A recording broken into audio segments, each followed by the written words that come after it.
Good afternoon, everyone. On behalf of SVKM's Dr. Bhanuben Nanavati College of Pharmacy, myself, Dr. Arundhati Abhyankar, take this opportunity to welcome you all to a wonderful session which is awaiting you, COVID vaccination awareness session with our esteemed speaker, Dr. Tushar Shah. I would now request our Principal Madam, Professor Munira Momin, to say a few words. Over to you, ma'am. Thank you, Arundhati, and very good afternoon to one and all. And let me thank first Dr. Tushar Shah. Thank you very much, sir. We know that doctors are all busy, and at the same time, what we have seen during this COVID time is they have taken up their noble profession to altogether different height, where they are very much involved into awareness and creating awareness among youngster as well as the lower strata of society, those who are not understanding the importance of vaccine. So I'm glad and I'm very much grateful to you for your time today, though it is Sunday, your personal time.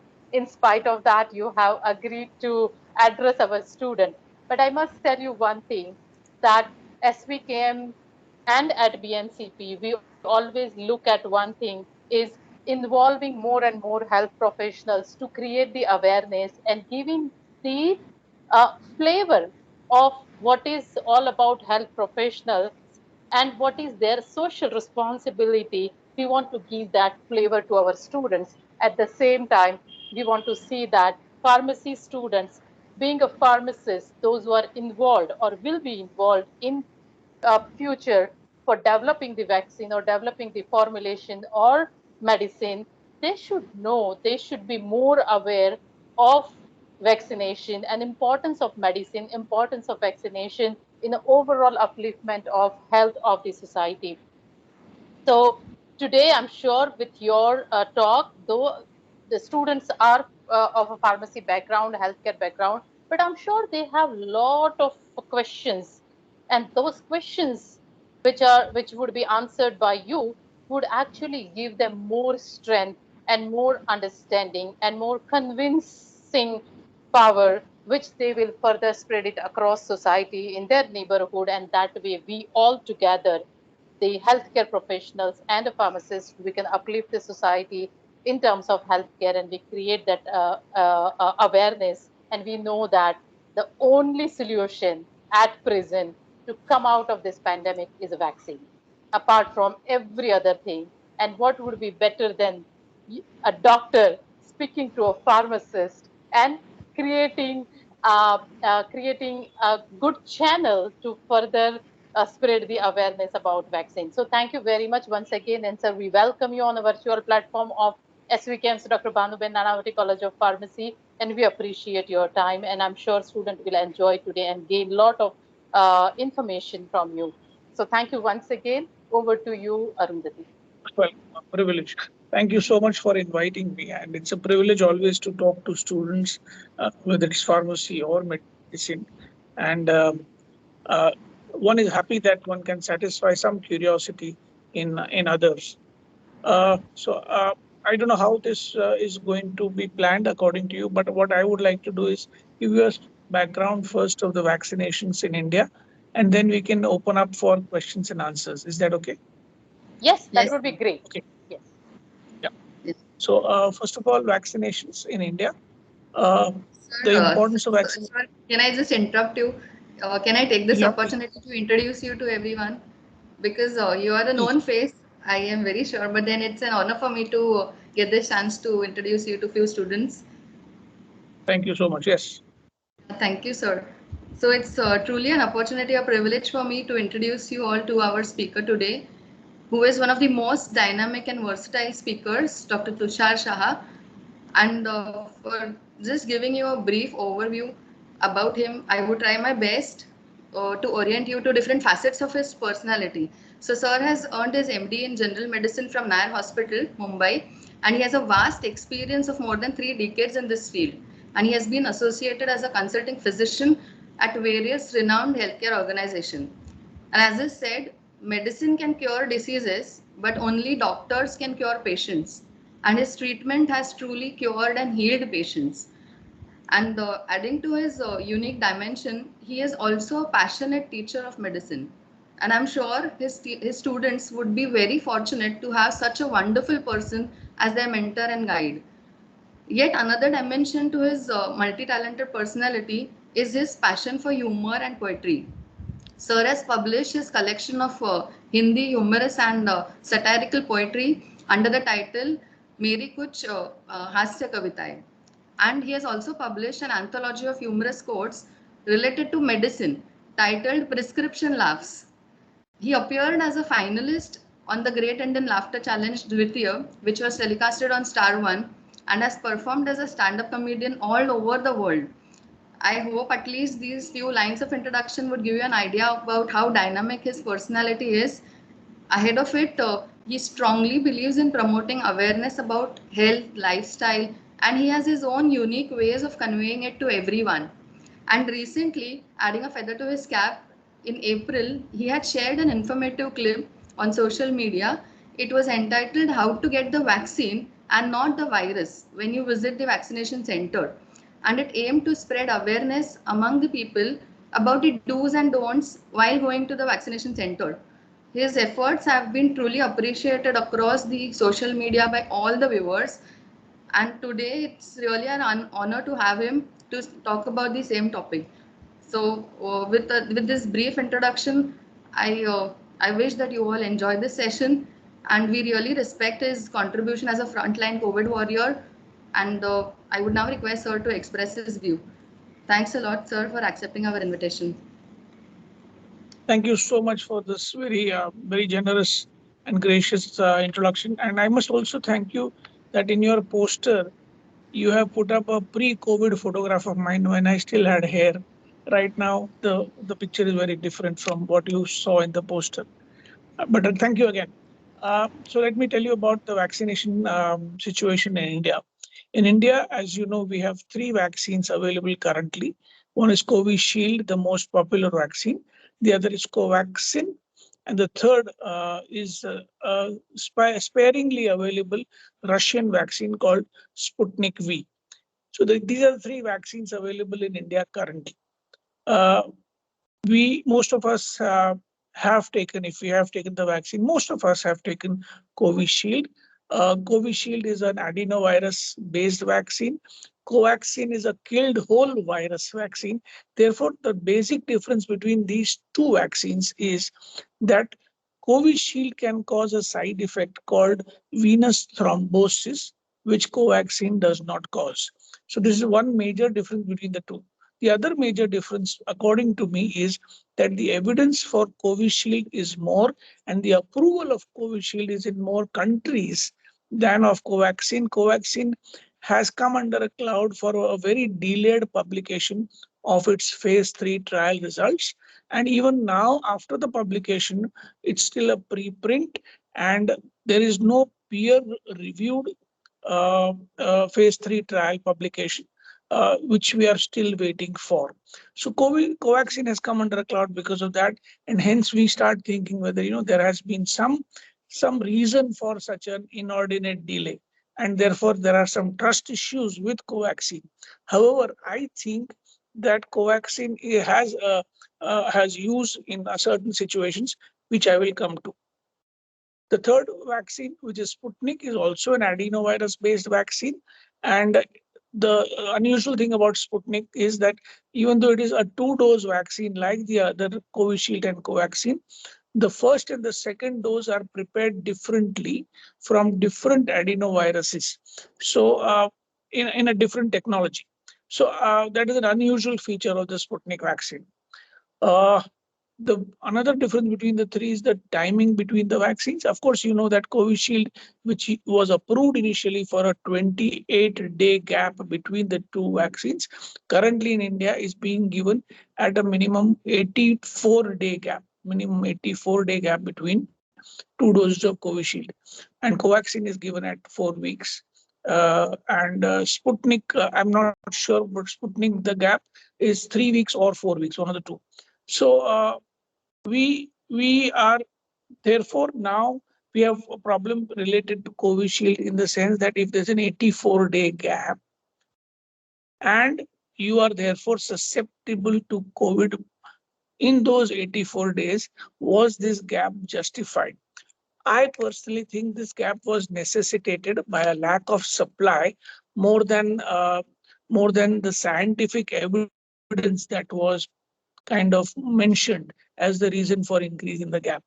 The authorities did say that the greater the gap, the more is the immunogenicity of the vaccine, more protection is given. According to me, the 28-day gap was the gap which was even approved in the US, was also studied in the UK, and should have been at the correct gap if there was enough supply of the vaccine. Lack of supply meant that the gap was increased to accommodate more people for the first dose. So there were people arguing for giving at least one dose to as many people as possible, something that did not go well with me personally, but that may have been a decision that could not be otherwise. So those of us who took Covishield in the very beginning, we were lucky to get a 28-day gap, healthcare workers, but the others currently are waiting for 84 days. As against this, Covaxin gets done with in 4 weeks. So the question is, the first and most important question that you will ask me is that as a youngster, as a person who's probably below the age of 30 and above the age of 18, what will you do? What vaccine should you take? And should you take the vaccine at all or not? Is probably the first thing on your mind.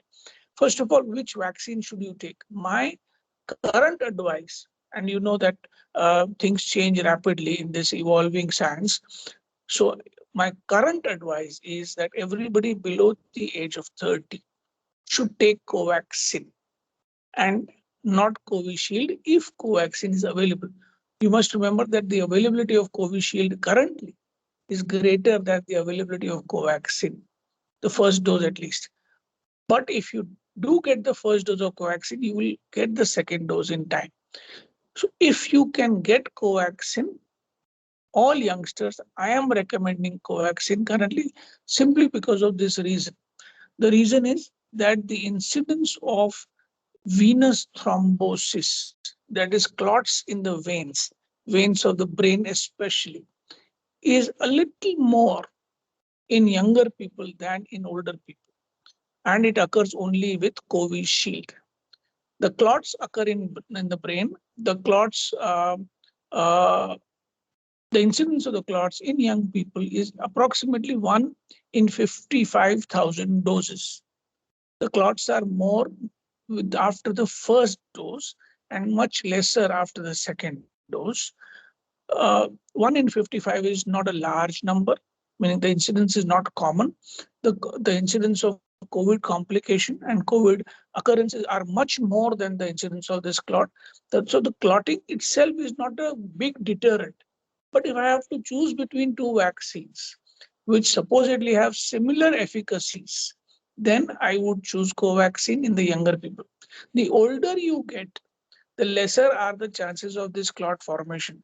And the least chances of this clot formation are in those above the age of 65. So this is my recommendation currently. Covaxin, if you get it, if you are below 30. However, if you cannot get Covaxin because it's not available wherever you are, please take Covishield. Do not fear the clot. Fear COVID much more than you fear the clots. So you must take the vaccine available at your place. That is very, very important. If you get Covishield, you will have to necessarily wait 84 days. And therefore, the care that you'll have to take for those 84 days will be more than the care that you'll have to take after the second dose. Remember, you have to take care even if you are fully vaccinated. But it makes a difference if you get the 2 doses, and you probably can take a few more liberties than you used to take. So this is about the availability and these two vaccines. What about Sputnik? Sputnik is also an adenovirus-based vaccine, but the data of Sputnik, as released by the Russian scientists, says that they do not have any incidence of venous thrombosis or clots in the brain or elsewhere. this data is not easily digestible by us. We do think that there might be something that is not clarified completely, because there's no reason why it should not have clotting when it is an adenovirus based vaccine. So I would say we Sputnik would have similar side effects. I I do know that the Chinese vaccine has failed significantly in many countries with efficacy of less than 50%. But Russian vaccine probably is better than the Chinese vaccine. But whether it is as good as they claim it is, we don't know. Now, another thing is about the protection, the level of protection that you should know. We all hear numbers: 78% protection against all the symptomatic disease, 95% against severe disease, etc.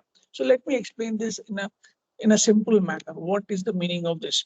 So when they say that the vaccine is 80% effective, or the efficacy is, there is a difference between efficacy and effectiveness, which I'll not go into because it confuses you. When it says it is 80% effective or efficacious, then what they're trying to say is that 100 people who don't take the vaccine and 100 people who take the vaccine, the incidence of COVID in those who take the vaccine will be 80% less than those who don't take the vaccine. It's approximately the meaning of efficacy. Now you must realize that the vaccine has less protection against asymptomatic disease, a little more protection against symptomatic disease, and maximum protection against hospital admission, serious disease, and death. So these are the three levels of protection. Least protection against asymptomatic, better protection against symptoms. So there are three figures for each vaccine that you might get. And a fourth figure is now added, and that is protection against the variants. So the protection against, for example, the Delta variant, which is the variant in our country, the most prevalent variant in our country, is lesser than the protection against the original virus from Wuhan.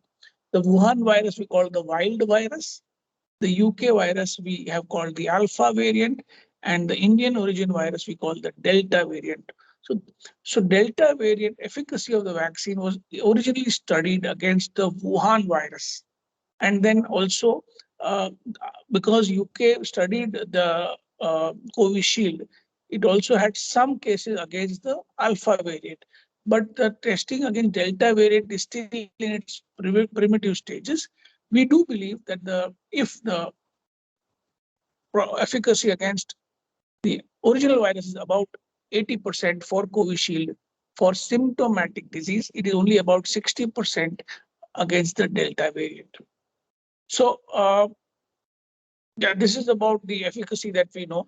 Covaxin efficacy, according to the literature that it has released, is also very good.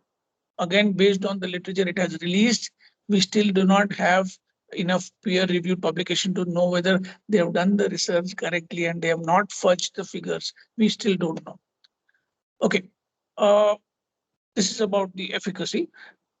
Therefore, I come to the point, why must you take the vaccine? Why is it mandatory for everybody above the age of 18 to take the vaccine?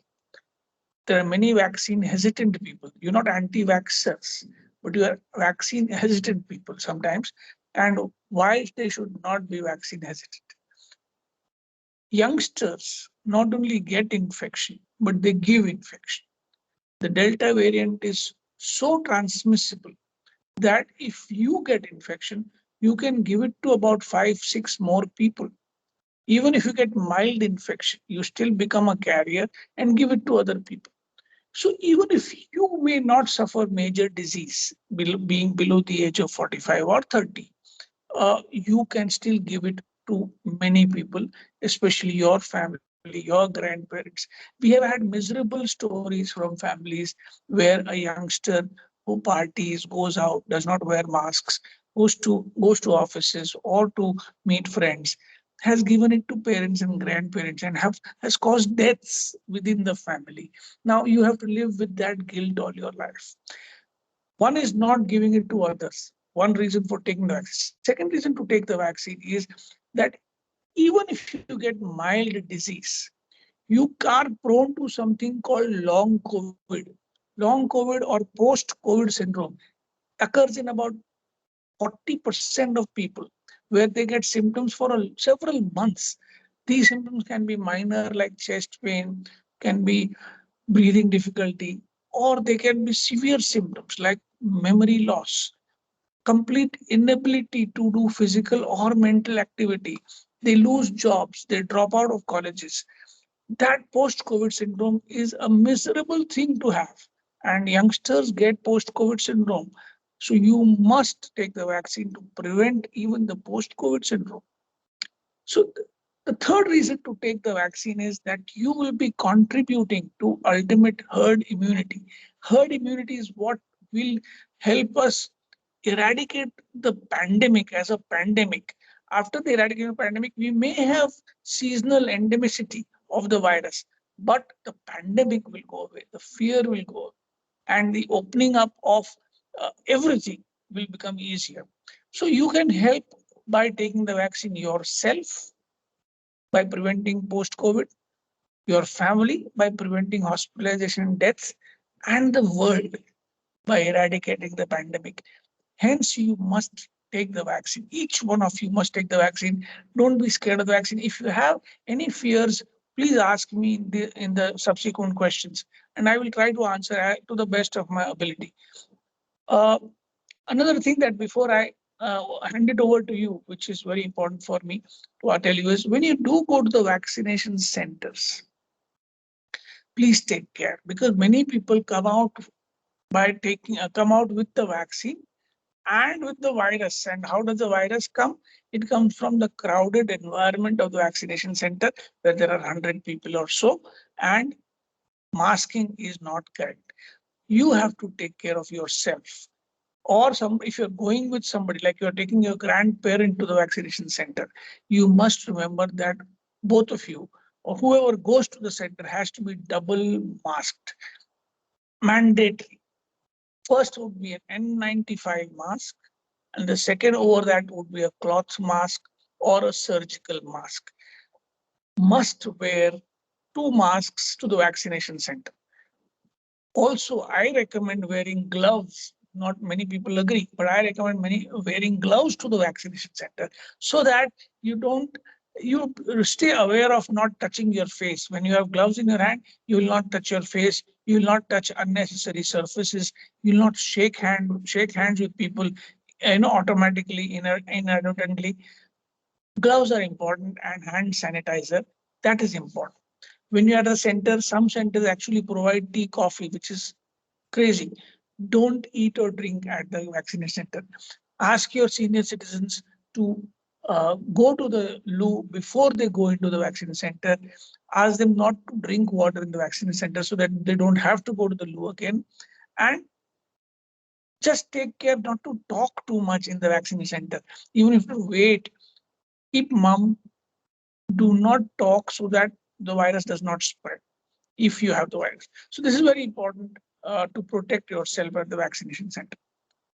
Yeah, so there are many more things that I would like to tell you, but I think a monologue is very boring. So I would like to open up this chat for questions. Uh, Somebody can just coordinate and do the question. Arundhati ji. Yes, sir.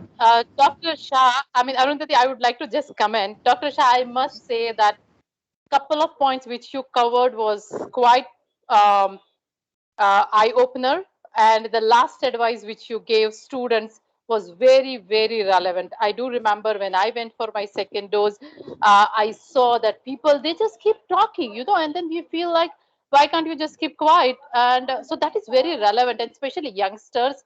And I noticed that youngsters, they are all with friends, and they just keep talking with their friends, and then we feel like, okay, can you keep quiet for an hour? It's just so important. So thank you very much for pointing out those points which are very much relevant to youth. Over to you, Arundhati. Thank you very much, Dr. Shah. Especially, you talked about venous thrombosis, about Covishield, and why Covaxin should be taken by youngster. I'm sure this was quite informative. I mean, personally, I got a couple of bits of information from today, your talk, and thank you very much for that. Over to you, Arundhati. Yeah, ma'am. What we can now do is we can allow the participants to unmute themselves and raise their questions, or you can post in the chat box as well. So I we will guess be giving. let's not unmute themselves because that would be more interactive. We can ask them to raise hand, and one after another, when they raise hand, you unmute them and let them talk. We can do that. Okay, ma'am. You Yeah. can raise hand and then you keep on kind of unmuting them. So that way we don't have chaos. Okay, ma'am.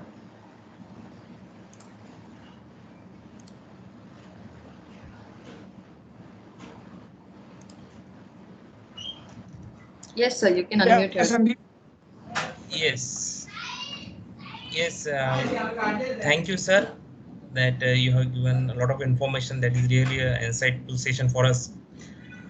Especially, sir, I have taken COVID treatment in month of April, around 20 days, and I was hospitalized for the same and took all kind of treatment, maybe oxygen, remdesivir, plasma, isn't it? And completed my post-COVID 1 month treatment as well.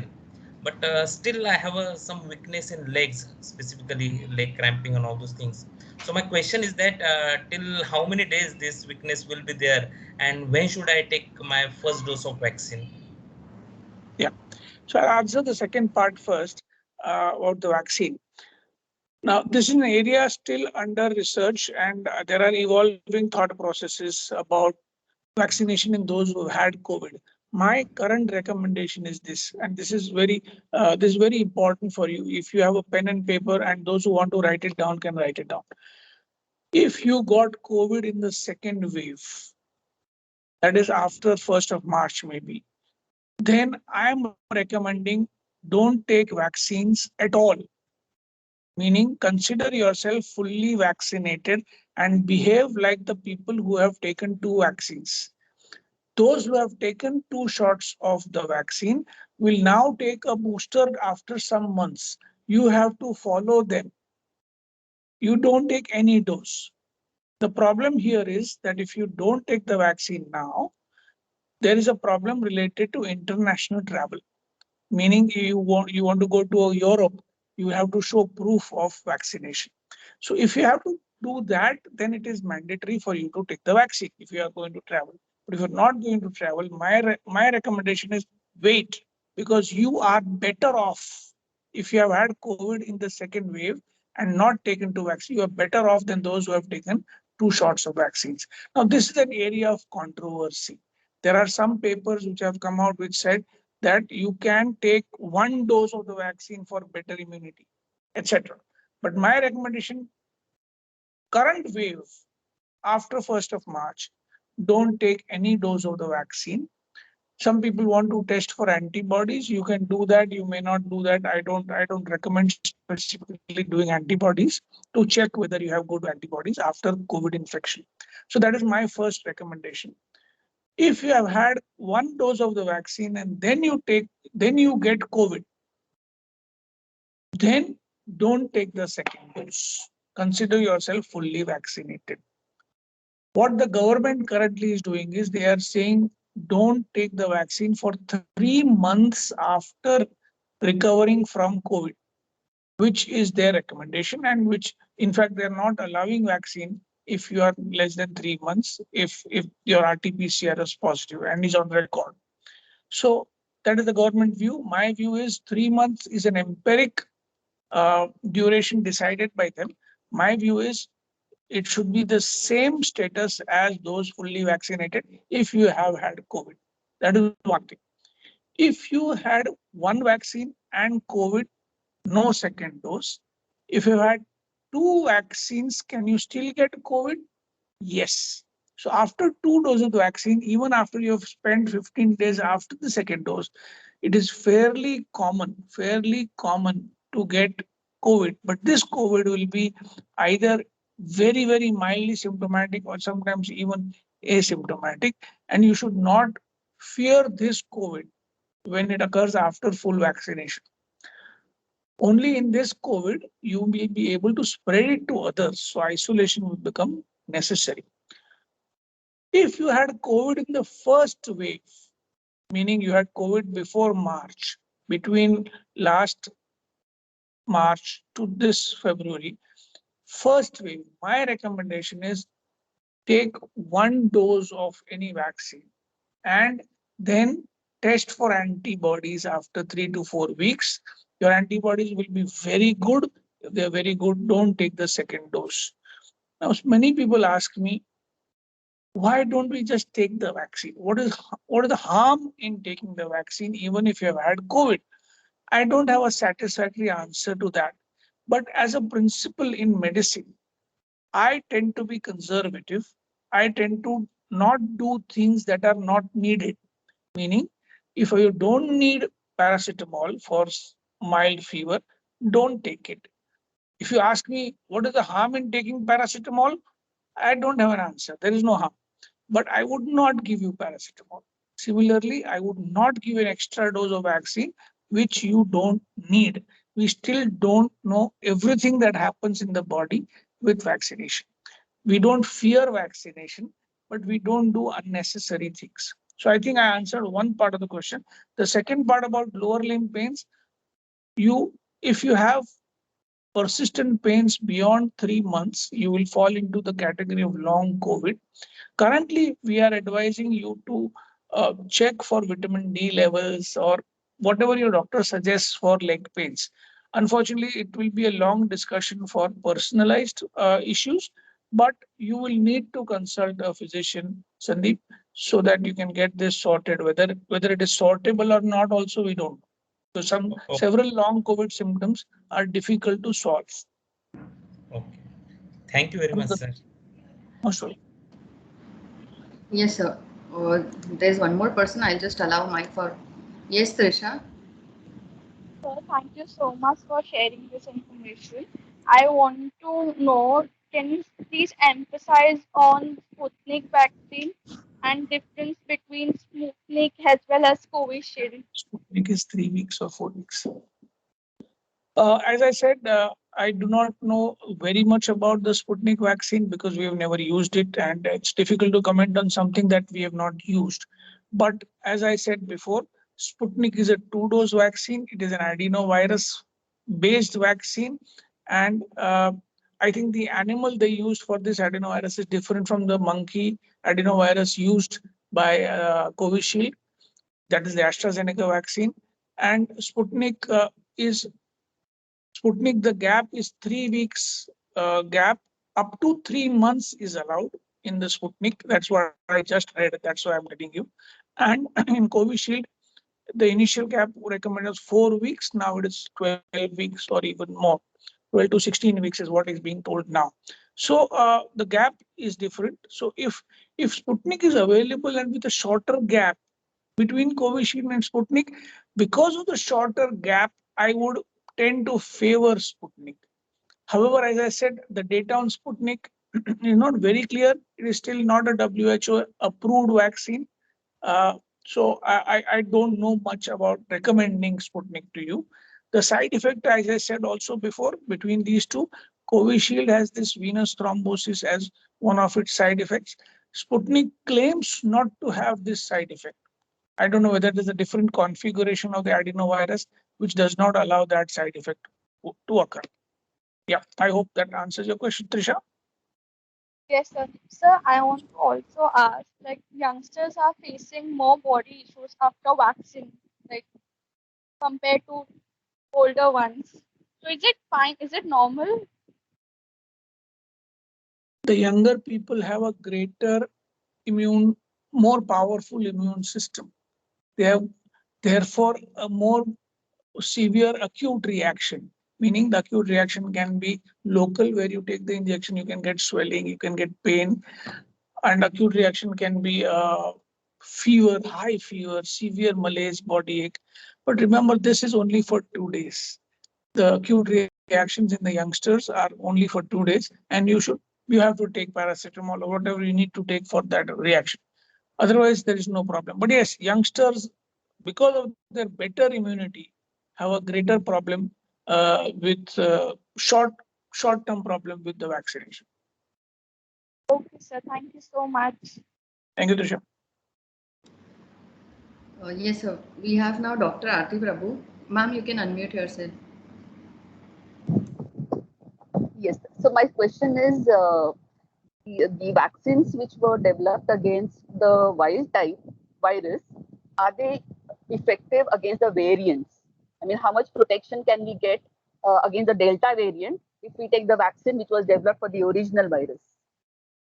Okay.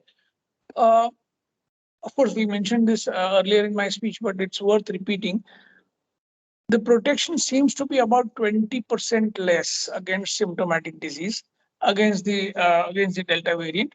The figures are not confirmed yet because there are still studies going on, because the Delta variant has become a problem only around late February, March, and now it has spread world over. So the Delta variant will be studied, and the vaccine will now be probably changed or tweaked to address the Delta variant also. So yeah, we think it is much less, significantly less efficacious against the Delta variant, which again should not deter us from taking the vaccine, because it, even against the Delta variant, our vaccines protect against severe disease. Now, in my personal experience, I have in the last few months, that is from March when the Delta variant became very apparent, to now, I've seen multiple cases, not one, two, multiple cases of COVID in those patients who have taken 2 doses of the Covishield or Covaxin. And all cases, almost all cases are mild. I have had one hospitalization of such a patient who was vaccinated fully. Otherwise, all cases are mild. So even against Delta variant, I believe that we still will get away with mild COVID and not get severe COVID. So I think the variants are a problem, and at the same time, the vaccine is effective against severe disease. Thank you so much, sir. Thank you, Dr. Prabhu. Yes, sir. I'll now mute Sakina Bacha. Unmute her.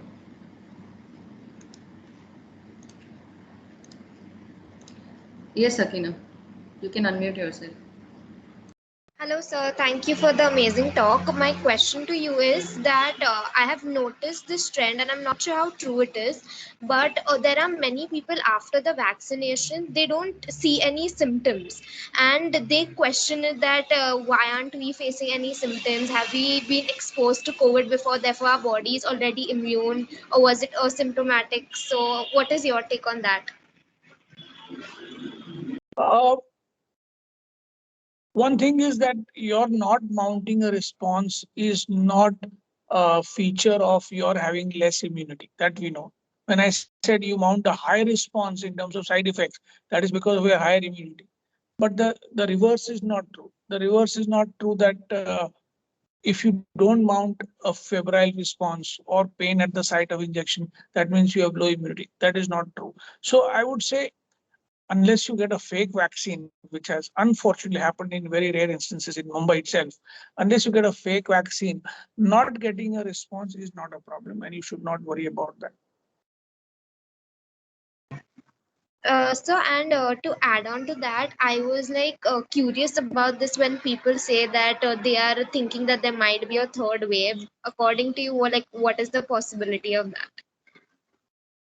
Okay, this is a more elaborate area, but I will just give you what my thoughts are. The third wave, if it comes, it will be coming because of 3 reasons, right? The first reason is not being vaccinated well. I mean, the community, the country is not vaccinated well, therefore giving the chance to the virus to cause a third wave. Second is unlocking, extensive unlocking and misbehavior or inappropriate behavior by the public, which obviously will make it easier for the virus to get access. And the third, and I think a very important factor for causing the third wave, will be appearance of a new variant. I think a variant is important for a third wave to happen. And the variant can come from out of nowhere. It can come from India. It can come from everywhere. The Delta plus variant, for example, may become the cause of the third wave. We don't know. The variant, why does a variant appear, or what makes a variant more likely to appear? The less the vaccination, the greater the daily numbers of infection, the more the chance that a variant will appear. The virus gets that many more chances of getting into a variant situation. So vaccination prevents against formation of variants also. So I think these are the three things why a third wave will appear. My hope, my current hope is that the widespread infection that has already occurred in Indians. We don't know this. We don't know the sero survey of all the geographical areas of India, but maybe 40% of India already has antibodies. If widespread antibody occurrence has happened because of the infection, and if vaccination also improves, we may just reach herd immunity before a new variant appears, and therefore prevent a third wave. So my fingers are crossed, my fingers, my toes, everything is crossed, and I'm hoping that we speed up the vaccination process. And of course, the speeding up depends on the availability of the vaccine and availability of people who are willing to go to the vaccination center. If that speeds up, a third wave may just not appear. The second wave tail is still wagging. You must remember that the second wave is not over. The second wave, I'll throw in some numbers here so that it becomes more confusing for you. But let me try. The first case in India occurred on the 30th of January 2020. First case. That started the first wave, which ended in February, first half of February. The first wave lasted this long. The peak of the first wave occurred in September, when we had 1 lakh cases in India per day. 100,000 cases in India per day. The peak in September. That peak ended in February. In February, and the second wave started. The peak that happened in May 2021, the peak of the second wave, was 4 times the peak of the first wave, 400,000 cases per day in India. I hope you are getting me. 100,000 in September, first wave peak, 400,000 in second wave peak. And now currently, as of today, we have between 45 and 50,000 cases per day. We call it a tapering, but remember, this tapering also has half the number of cases per day as the September peak. It is not very low, but it is still low from the 400,000 that we saw. Now, another point here. The virus that caused the second wave, the Delta variant, was first identified in India around October 2020. October, November, December, January, February. It caused the second wave after 5 months of its discovery. The Delta variant caused the second wave after 5 months of the discovery. Now this Delta plus variant, which we don't know much about, which was discovered, say, in April or May, can this Delta plus variant cause a third wave 5 months after its discovery? That is the fear. And before that 5 months get over, we have to get people vaccinated, as many people as possible, to keep the third wave from a new variant to a minimum, at least cause minimum hospitalizations and minimum deaths. I have forgotten your original question, but I hope I have covered the question. Yes, sir. Thank you. Yes, sir. Now we have Dinsi Dave. Yes, Dinsi, you can unmute yourself. Thank you, ma'am. Good afternoon, sir. Yeah. So my father had tested positive in April and had 60% lung failure. That is, the oxygen was at 60. Then and got diabetes there. Then he had taken the glucose and saline and steroids and everything. Then after he got discharged, he was taking aspirin and metformin and also atorvastatin. Now, since his reports got cholesterol, that is the serum cholesterol level down, so the doctor suggested not to take atorva and aspirin. But one of the doctors said that if we do not take the aspirin, then his immunity would be decreased. So, is it possible that the immunity can get decreased? Okay, so this is of course outside the vaccination purview, but I'll just tell you very briefly. Aspirin is being given by some doctors in the belief that thrombosis or clotting occurs in the arteries also in COVID, and therefore we can prevent that thrombosis by giving aspirin, which is incorrect. Aspirin is not indicated because of COVID. The clotting that occurs in COVID is in the veins, just like you get clotting in the veins due to Covishield. In COVID, there is much higher incidence than Covishield of clotting in the veins. This clotting requires anticoagulants. You are students of pharmacology. You probably know about warfarin and newer anticoagulants like apixaban. You require anticoagulants for preventing venous thrombosis and not aspirin for preventing arterial thrombosis. So that is an incorrect medication. Diabetes, of course, happens after COVID, which may remain for long term, which may be short term. So metformin may have been given correctly for whatever duration it was given. Yeah. Thank you, sir. You're most welcome.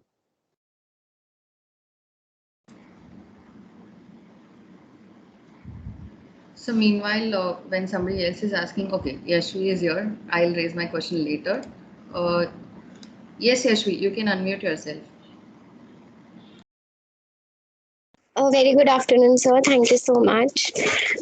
So, my mother got COVID in the month of March, and she didn't have any other symptoms other than not getting taste and smell. But she don't get taste and smell even now. So, what is the reason behind that, sir? Yeah, this is part of the what is called the long COVID or the post-COVID syndrome. The reason behind taste and smell problems is neurological, meaning some nerves get affected, and we unfortunately do not have any treatment or cure for it, and we just have to wait and pass. Bide time, meaning most people, except about 10%, most people get their smell and taste back, some in a few days, some in a few months. So that is something that she will have to live with for some more time. Yashvi. Okay, sir. Thank you so much, sir. Thank you so much. Okay, sir. We have Deya now. Deya, you can unmute yourself. Thank you, ma'am. So, sir, my question was, there are rumors that patients which are allergically vulnerable should not take the vaccine.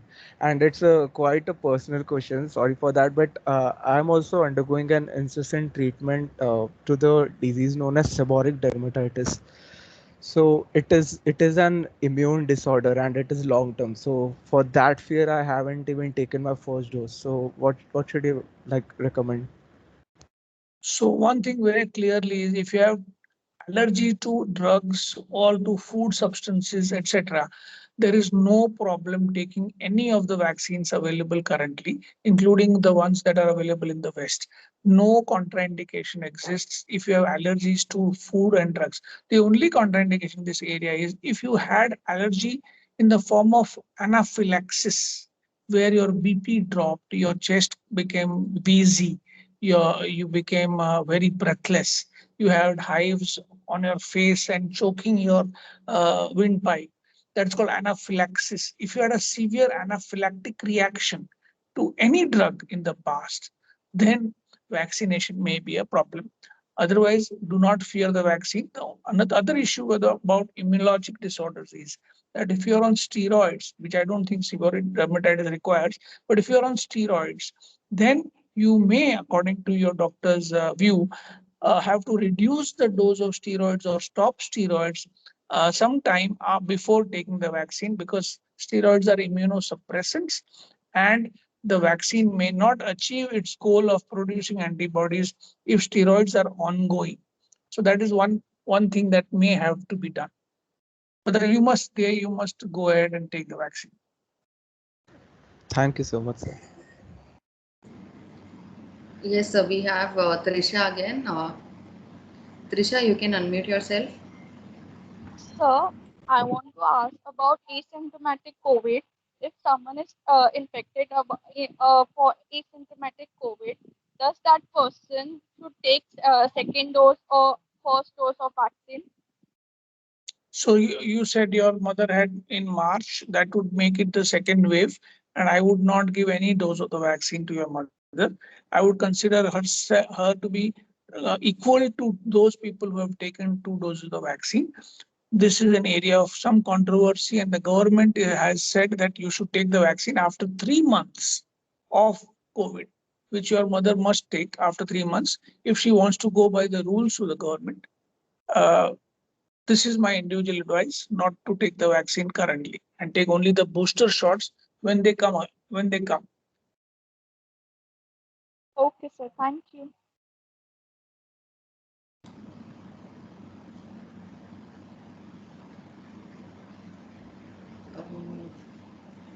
So I'll just wait if somebody is raising hand. Meanwhile, I had a personal doubt regarding, there's a lot of discussion regarding vaccination in children. Many pediatricians are recommending it is they are already undergoing a lot of vaccination till the 3-year stage. But then what is your point of view for vaccination with respect to children? COVID vaccine with respect to children, I think Pfizer is approved for young youth like 12 to 18 years. And there is a vaccine of Zydus Cadila which is being currently evaluated in youngsters up to 12 after 12 years of age. I don't think anybody is doing a trial below 12 years of age. I have a pediatrician right here across my table. Zydus. For much younger kids, they are doing the trials. We have results. Age? 2 years on. Okay. It seems Zydus might be doing trials for younger kids, even younger than 12 years, so that we will know more about. But 12 to 18, definitely there are some approvals of some vaccines. In India, Covishield and Covaxin are not yet approved for below 18. Another area is pregnancy. Another area of controversy is, suppose the one question that is asked is, can youngsters who are planning pregnancy take the vaccine? Can women who are planning pregnancy? There have been some reports that you should defer pregnancy for 2 months, 3 months after vaccination. Actually, there is no evidence that the vaccine will cause trouble with pregnancy. And I am recommending vaccine in young women, even if they are desirous of pregnancy in the immediate future. Similarly, vaccination in pregnancy is safe. And even though many people say that the first trimester is not the correct trimester for taking the vaccine, I believe that the pregnancy is the correct time to take the vaccine because of the high risk that pregnant women have if they get COVID. Is there any first trimester contraindication? No. So there is no first trimester contraindication even in pregnant women. Even lactating or breastfeeding women should take the vaccine if they have to.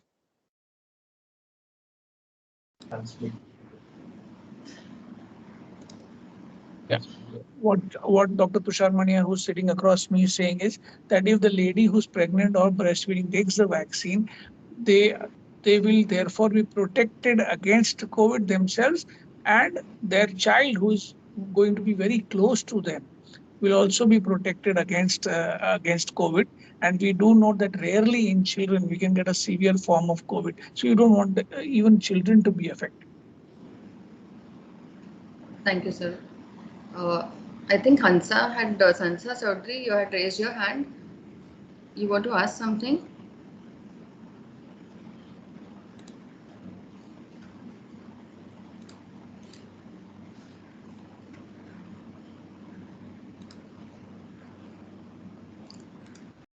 Yes, Himani, you can unmute yourself.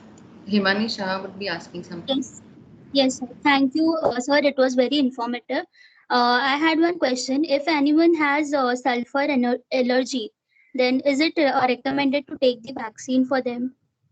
Yeah, sulfur allergy or any drug allergy is not a contraindication to taking the vaccine. So don't worry about the allergies to drugs. Must take the vaccine. Okay, sir. Thank you.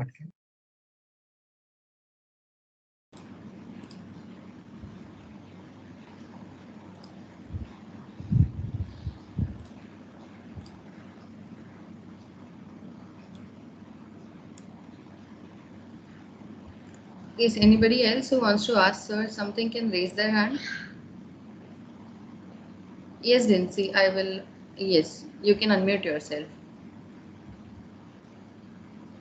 Sir, I had taken my vaccine and I got skin allergy. So, should I take the second dose? Can you tell me how severe was the skin allergy and how many days did it last? I do not have any itchiness or something, but there are small black dots on has appeared on my skin. Did they go away in 2 or 3 days or they have left? They are still there. They are still there. After how many days? So, I had taken vaccine before 7. It took 7 days. 7 days. It has done Okay. 7 days. I took vaccination. So don't worry. This is not a problem at all. You should take the second vaccine since there was no itchiness or no obvious symptom, only the rash. You don't need to take any preventive allergy medicine before the vaccine. So you feel safe to take the second dose. Okay, sir. Thank you.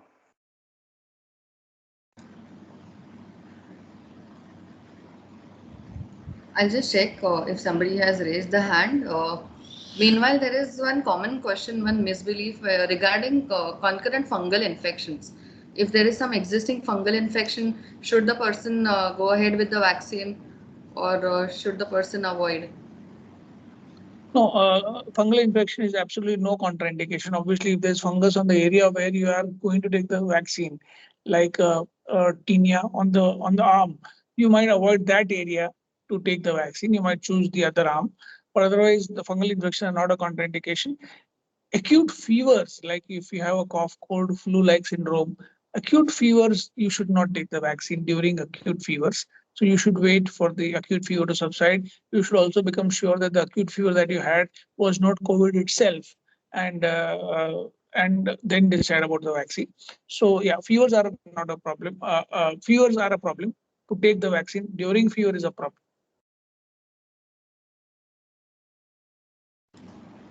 Sir, in case if a family member has gone asymptomatic, other members have been detected positive, but that person may not have tested, RT-PCR not done.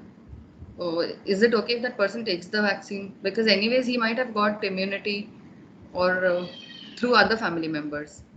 So the only way to confirm is to first confirm that that person has had COVID or not. There are two ways to confirm COVID for asymptomatic people. One is to do the RT-PCR in time, and secondly, if you miss doing the RT-PCR, do the antibody test, what is called total COVID antibodies, after 2 weeks or so from the exposure to other people. So that if antibodies are present, that means you did have COVID. In fact, I have been recommending in the second wave youngsters especially do the antibody test if they are vaccine hesitant or if they don't want to take the vaccine and they want to be sure that they have not had COVID, do the antibody test. If your antibodies are positive, then you are excused if you don't take the vaccine. But if the antibodies are negative, you will be persuaded to take the vaccine. Right, sir. So we'll just wait for a minute or so to check if somebody is raising a hand. Yeah, Alia Ali, you can unmute yourself. Good evening, sir. This is again regarding the skin infections and allergies, autoimmune. Like my mom has an allergy to NSAIDs, and she has lifelong asthma. As well as 3 years ago, she had a severe lichen planus flare up. which is a skin autoimmune disorder. And before 6 months, she got diagnosed with SLE. So is it okay for her to take the vaccine? Is she on steroids? Yes, sir. She is on steroids and she takes HCQS as well. So if she's on steroids, you'll have to ask your rheumatologist what should be the reduction in steroid dose or whether steroids should be stopped before the vaccine. She is the #1 candidate for vaccination with her disorders of asthma and SLE. She has to take the vaccine, otherwise she falls in a very high risk category if she gets COVID. So not taking the vaccine is not an option. You must take the vaccine even if lichen planus was there or asthma is there or history of allergy to NSAIDs is there. Vaccination in her is very, very important. Okay, sir. Thank you. So there won't be any hypersensitivity reactions, right? Not because of her NSAID allergy, no. Okay, sir. Thank you.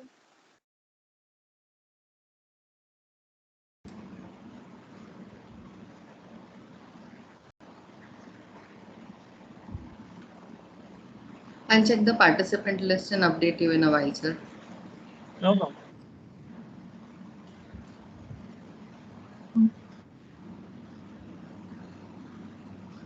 Yeah. So all of those whose parents have immunological disorders must remember to check the medicine list if there are immunosuppressants like methotrexate, sulfasalazine or leflunomide or steroids, then you must consult your rheumatologist because we stop methotrexate 1 or 2 weeks prior to vaccination, etc. So, yeah, that is one area where you must not go for vaccination till you have consulted your doctor, your rheumatologist, or your physician.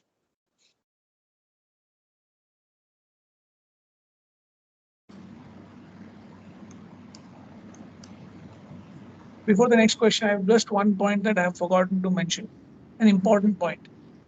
If you go to take the vaccine, youngsters, if you get fever within 24 hours, the fever is most likely due to a reaction to the vaccine. If you get fever after 24 or maybe 48 hours, a later fever, then it might be due to COVID, which you got from from a non-mask wearing person at the vaccination center. So when do you get the fever? Onset of fever after vaccination might determine what is the cause of fever. Early fever due to the vaccine, which is temporary. Later fever could be COVID itself.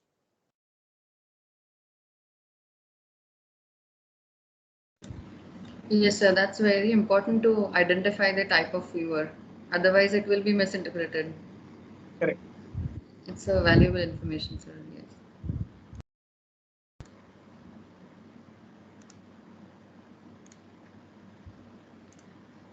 Yes, sir. If anyone has to ask something, can raise their hand.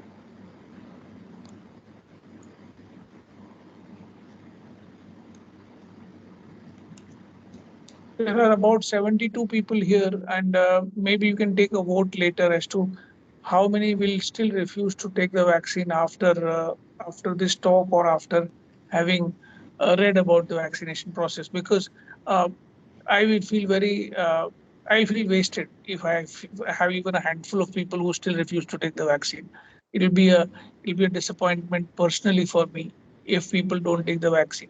So please take the vaccine. That's great, Dr. Tushar. I think that feedback we should take. And I'm sure the way you have explained, student, to be very frank, I doubt that anybody was hesitant taking vaccine, or probably they were not taking because of the parents' hesitancy. Student per se, I doubt that they would have any hesitancy, mainly because even if they have not taken, maybe just because of parents' hesitancy. So I'm sure students are convinced today, and they can now convince their parents and make sure that they take vaccine.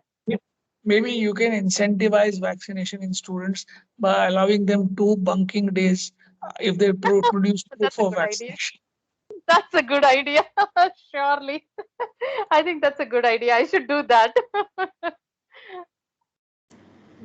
Yes, sir. Rashmi Param ma'am wants to ask something. Yes, ma'am, you can unmute yourself. Good afternoon, sir. Sir, my uncle had a COVID in April. So now he has a vaccine, and now he's back to his normal. But when he goes for a walk in the morning, after coming back home, it long symptom.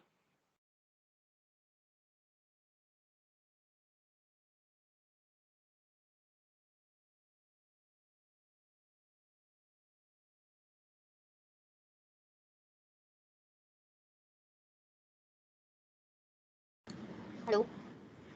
Yeah, Go your ahead. mic went off. You can repeat your question. Your uncle, when he goes out for a walk, what happens? Sir, when my uncle goes for a walk, sir, are you able to? Yeah, so far he has gone out for the walk. Then, Sir, he when he returns, he feels less oxygen supply. So, is it long COVID symptom? so if his oxygen saturation actually drops on the pulse oximeter, which I presume it does, that means that he has some degree of lung fibrosis. Lung fibrosis is not part of long COVID. Lung fibrosis is a different thing, which starts because of very severe COVID pneumonia, and that COVID pneumonia has caused structural changes, some reversible, some irreversible in the lungs, and some people are left behind with a decreased capacity to walk or run, and desaturation, meaning less oxygen on walking.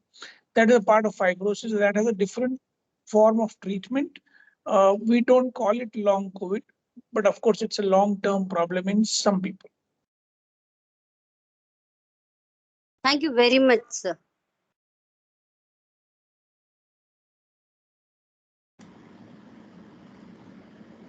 Anyone else would like to ask something to sir?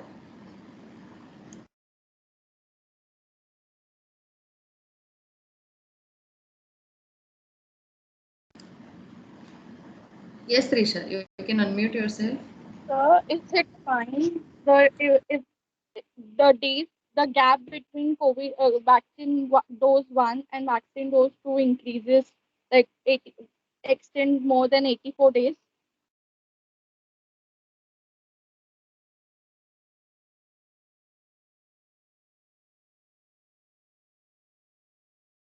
Sir, my question was, is it fine if the gap between dose 1 and dose 2 increases like more than 84 days? Yeah, so the evidence says that a gap of up to 3 months is the correct gap. Correct meaning is the maximum gap, and up to 16 weeks is also okay. Beyond that, we are not sure if the second dose will help as much. But there are new studies coming out which say that the longer the gap, the greater the efficacy, etc. I'm not so sure. For me, the gap has to be shorter than longer. But if you have missed the dose because of any travel thing or any work-based thing, then even after 84 days, you should definitely take the vaccine. No question about that. And to be sure that the vaccine is efficacious, you may do the antibody test after 15 days of taking the second dose. Can be done, but again, the longer you wait for the second dose, the more you get exposed to COVID itself. And we see so many people who are waiting for the second dose of Covishield get COVID itself within that gap. So yeah, shorter the gap, better. Okay, sir. Thank you.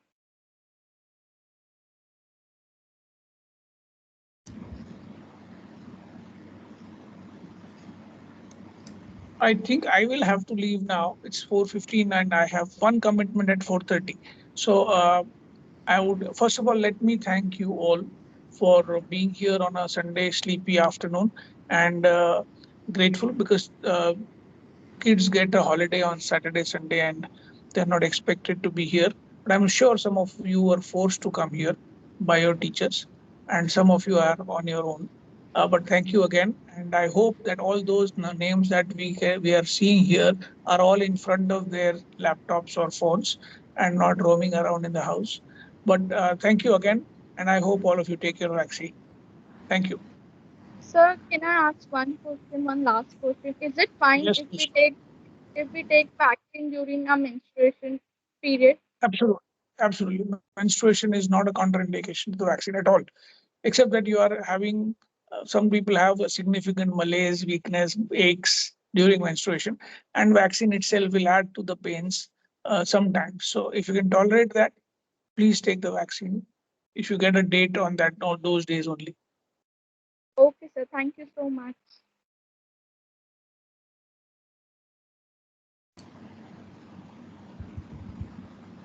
Thank you, sir. Thank you very much for sparing your time. Just a small token of appreciation on our behalf, sir. I would now request Aarti ma'am to just say a few words and present the appreciation certificate for you. Thank you very much, sir, for taking out time on a Sunday afternoon and being with us. I mean, we all asked a lot of personal questions to you, and you answered them all very patiently. But in the process, a lot of doubts, if I could say, or myths were clarified. And I'm sure all of us present here are more than convinced that even if the virus mutates, even if there are variants, even if we have other issues, other health issues, it is mandatory to get the vaccination. So we will take that message with us, and we thank you for being here with us and giving us that message. Thank you very much, sir. On behalf of BNC, and thank you for the certificate. Yeah. Yes, sir. Thank you very much, sir. Just a small token of appreciation from our side. Thank you so much. Thank you, Dr. Monira, Dr. Arundhati, Dr. Sandeep, everybody. Thank you so much. Thank you very much, sir. Thank you, participants. I request the students to wait for a while. We'll be sharing one short link survey for you all. Don't leave the meeting. Requesting everyone to wait and fill up the form.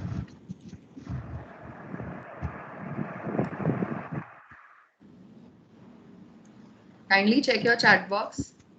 I've pasted the form in the chat box, requesting you to fill the feedback form at the earliest. Ma'am, but we are not able to The access chat the box chat is box. not available.